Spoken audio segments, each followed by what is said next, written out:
आज की कहानी एक शेर की नहीं है, भालू की भी नहीं है। ये कहानी है खरगोश की भी नहीं, चींटी नहीं, हिरण नहीं, हाथी नहीं, भेड़िया नहीं, ऊद बिलाव। ऊद बिलाव ये कौन होता है? पर नहीं, मेंढक नहीं, एलियन नहीं, बंदर नहीं, बिल्ली नहीं, गीदड़। हाँ, गीदड़। हिंदी में गीदड़, इंग्लिश में जैकल और बाकी सभी भाषाओं में भी गीदड़ ही समझ लेना, क्योंकि उसका नाम ही था गीदड़ और लोग उसे प्यार से भी गीदड़ ही बुलाते थे। वैसे उसे कोई क्या प्यार करता, वो अपने में ही था इतना इतराता।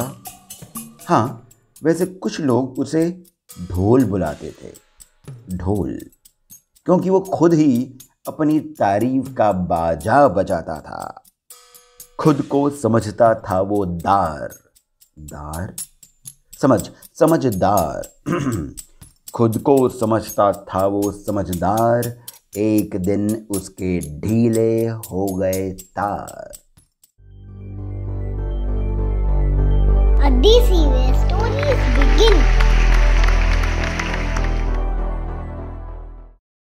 हुआ यूं कि वो गीदड़, जो एक गीदड़ ही था, अपनी ही मस्ती में टहलता हुआ, मटकता हुआ, मंडराता हुआ, सर्दी में थोड़ा सा ठिठुरता हुआ पहुंचा जंगल के ही पास के एक खाली मैदान में।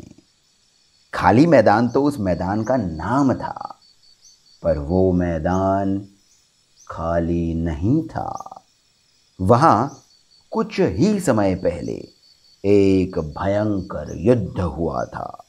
लड़ाई हुई थी मनुष्यों की, और उस लड़ाई में कौन हारा था ये आवश्यक नहीं है, पर गीदड़ को लगा कि जीत तो उस ही की हुई है। कैसे कैसे कैसे?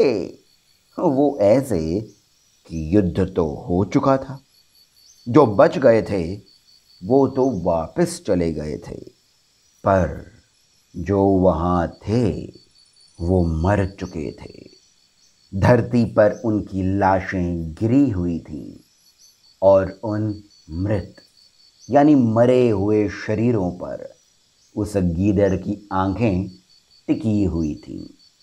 पर एक जगह नहीं, वो कभी यहां देखता तो कभी वहां। उसने सोचा, पहले इसे खाऊं या उसे, यहां से खाऊं या वहां से। इतना कन्फ्यूजन तो मुझे एग्जाम देते हुए भी नहीं हुआ था, जो मैंने सभी जंगलों में प्रसिद्ध जंगल पब्लिक स्कूल में दिया था। किसे खाऊं। फिर वो गीदड़, जिसे लोग बुलाते थे ढोल, उसे वहीं गिरा हुआ एक ढोल दिखा। क्या बात है, दिखा ढोल को ढोल, अब खुलेगी किसकी पोल। गीदड़ ने ढोल को देखा, ढोल ने किसी को नहीं देखा। वो तो ढोल है, बाजा है, वो कैसे किसी को देख सकता है? वो तो बस बज सकता है जब कोई उसे बजाता है लकड़ी से।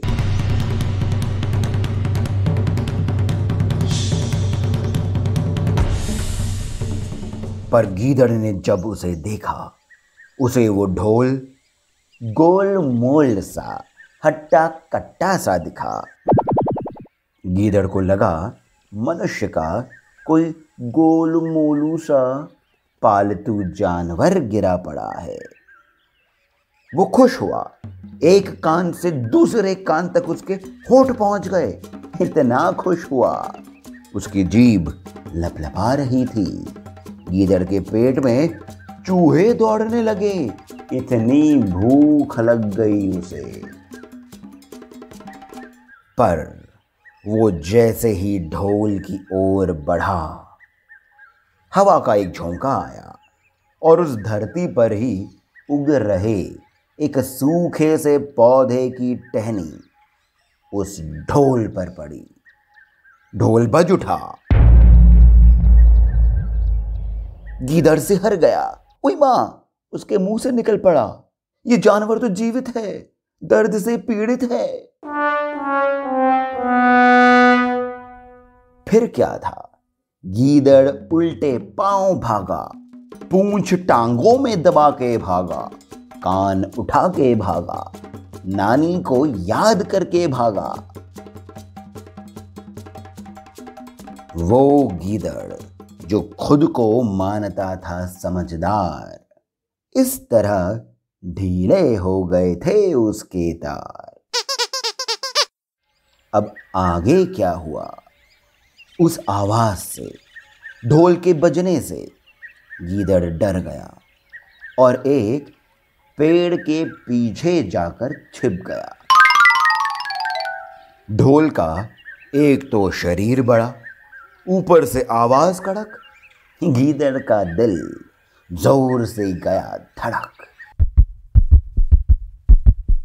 पर जब उसके पेट के चूहे बड़े होते गए, तब भूख से तड़प कर गीदड़ ने यह तय किया कि वो इस ढोल का सामना करेगा, लड़ाई करेगा, युद्ध करेगा।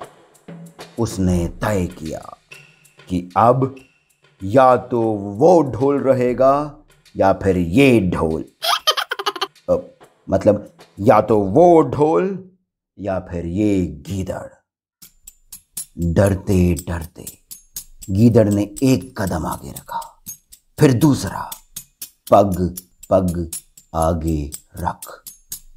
गीदड़ धीरे धीरे चलते हुए, अपने मन में जीत के गाने बजाते हुए, पाएगा जो लक्ष्य है तेरा, खुद को ऑल इज वेल बोलते हुए आगे बढ़ा। उसने देखा ढोल अब भी वैसे ही गिरा पड़ा है, पर अब उससे कोई आवाज नहीं आ रही है। गीदड़ ने सोचा कि यही समय है आक्रमण का, और जैसे ही वो गीदड़ उस ढोल के ऊपर चढ़ने के लिए हवा में कूदा, ठंडी हवा का एक झोंका और आया। अब इधर ये गीदड़ था हवा में, और उधर हवा से सूखे पौधे की टहनी ने ढोल को फिर पीटा, और ढोल से फिर आवाज आई। और इधर गीदड़ से भी आवाज आई।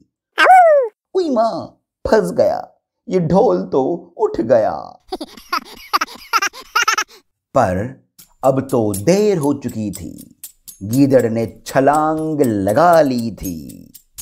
जो दांत उसने ढोल में गाड़ने के लिए निकाले थे, अब वो दांत डर से किटकिटा रहे थे।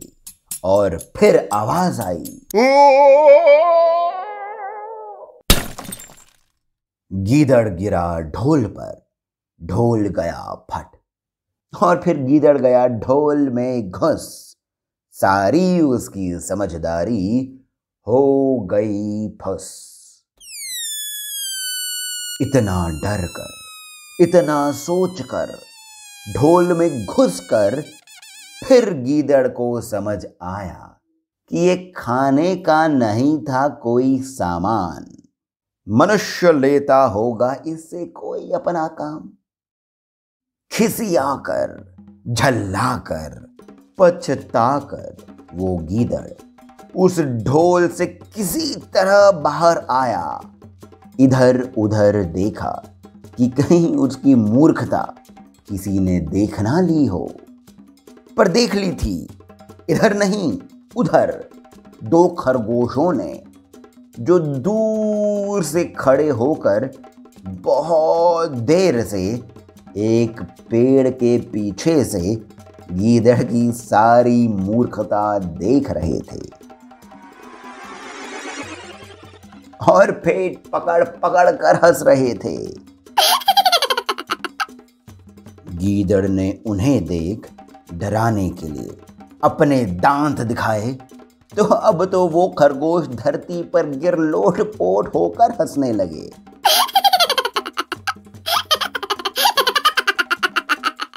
क्योंकि गीदड़ की खुल गई थी पोल, मुंह में उसके हो गया था होल, आगे के उसके दांत गए थे टूट, भाग्य गया था उसका फूट।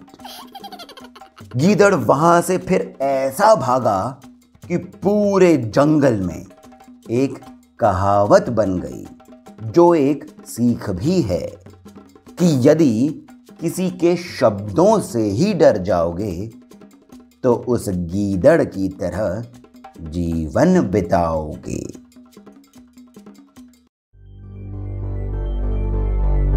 A DC where stories begin.